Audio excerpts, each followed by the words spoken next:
บายดีมันนี้มีบักม่วง baby mango กับเจล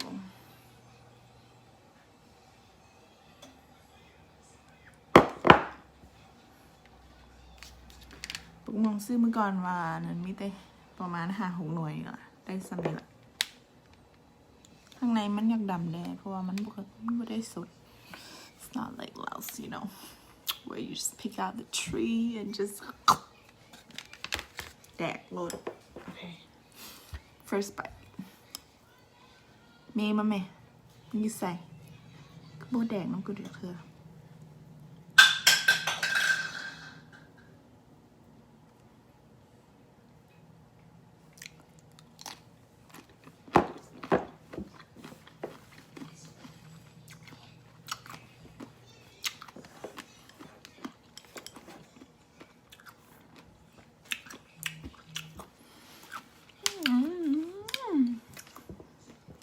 มาแม่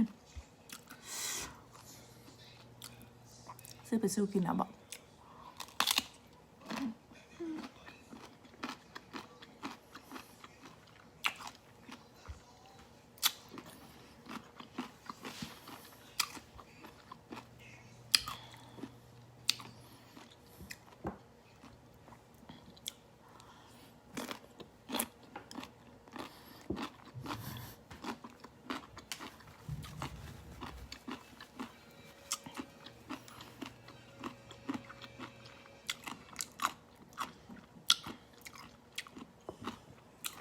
โอเค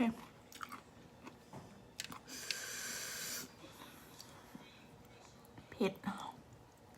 เผ็ด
โคตรสุ่ม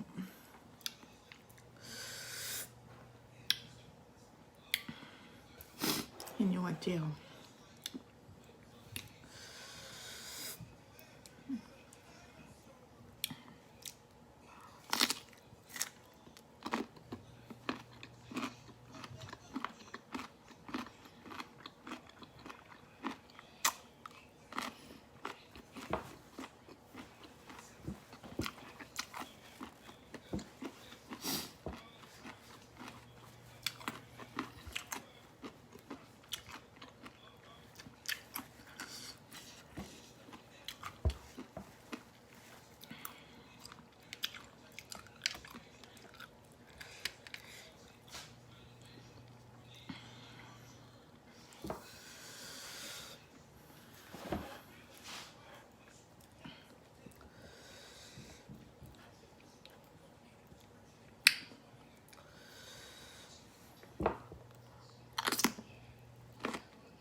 ออกมัน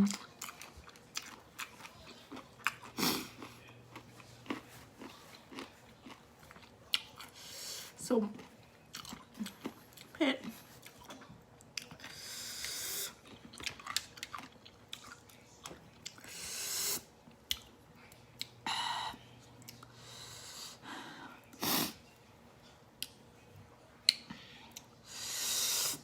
มันไผ่พี่ดำ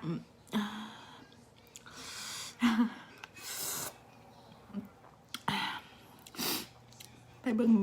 มาแต่บ้านไหนเด้ค่อยอะไรนะค่อยบันหอมเวียงจันทน์บันหอม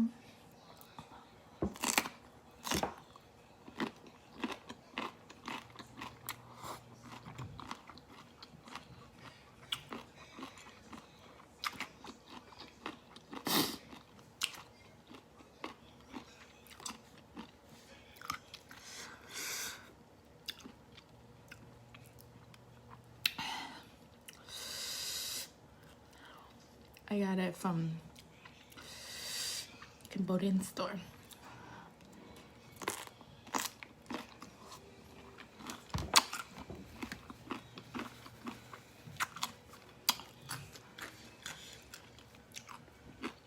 Ăn lên nha.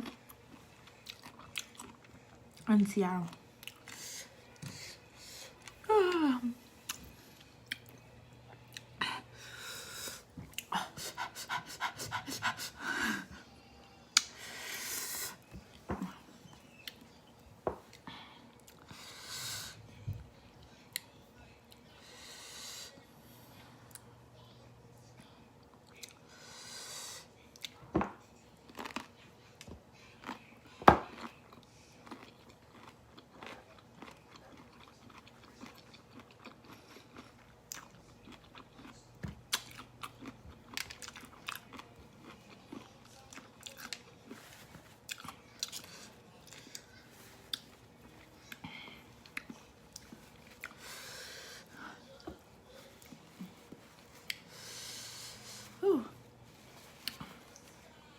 เผ็ดกำลังสิเกะ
กินต่อ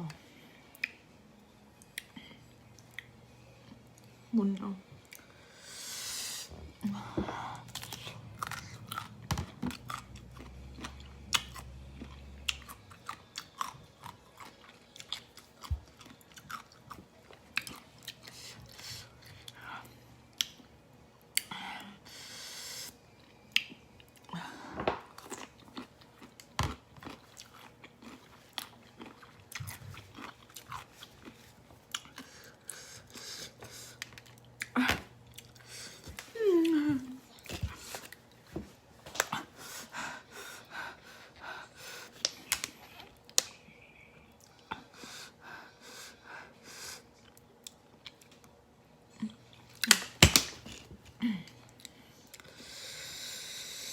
ตัวสุดท้ายค่ะบวยนะเผ็ดโพดลงให้เผ็ดขนาดไม่ใส่แบบพริกดิบแล้วนี่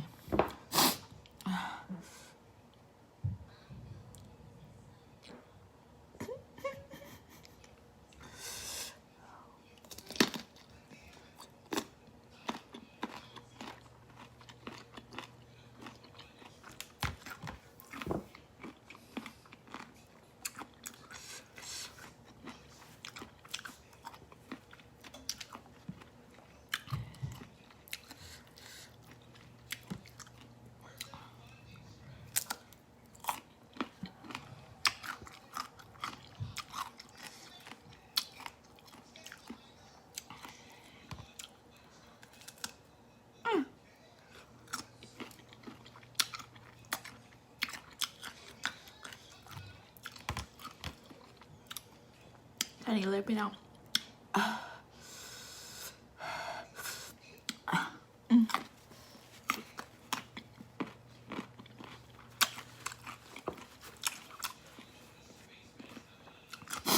น้ำมัน